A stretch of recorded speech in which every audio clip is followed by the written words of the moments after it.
Hindi rin ako ashamed to admit na kalat ako noon, and also it was because of my father's death. Because I didn't know how to deal with it. So I turned to alcohol, I turned to partying so that I could numb the pain.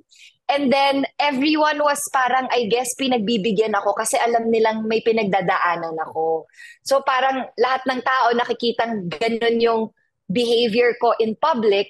But it was also because I was going through something. But I guess now that I am healing, I can share that, whatever pain we go through, it's not an excuse to be irresponsible and to have negative energy. It's not an Mm. excuse. Whatever we go through in life, it is a test and it is a challenge for us to rise above those negative experiences and to choose healing, to choose the path of, choosing to do the right thing kesa yung nagpapatalo tayo dun sa nangyari sa atin.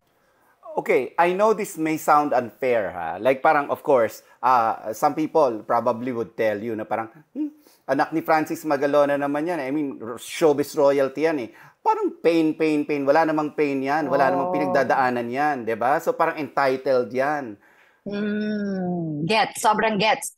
I get that. I get those comments. Like they say, meditation pang mayaman lang yan or something like that. Or kunyari parang sinasabi na porket artista and porket we are in the limelight, they think that when we share our vulnerable moments and experiences na nagpapaka-OA tayo or overly dramatic.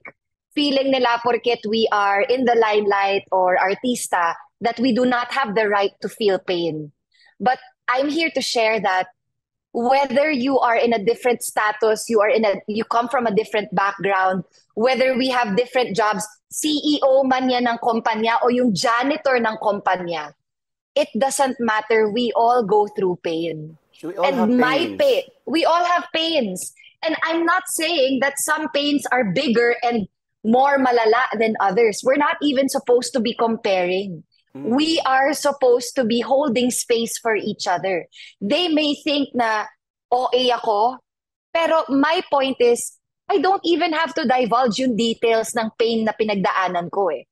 Because those are just, especially being a public figure, I feel like it's going to be irresponsible of me to, name names, to Mm. talk about my details kung ano talaga yung pinagdaanan ko. Kasi at the end of the day, no matter what I went through with a certain person, family ko man yan or ex-partner, it doesn't matter because at the end of the day, it's my problem to deal with. Yes. I am not here to blame others.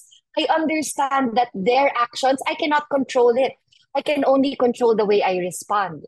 So what I would say to the people who say na I parang entitled ako because I am talking about pain kahit na quote-unquote maayos at maganda at maginhawa ang buhay ko, that's not true. Hindi po natin alam kung anong pinagdadaanan ng bawat isa. Kaya nga sinasabi, 'di ba, be kind because you don't know the battle that they are Mm. facing.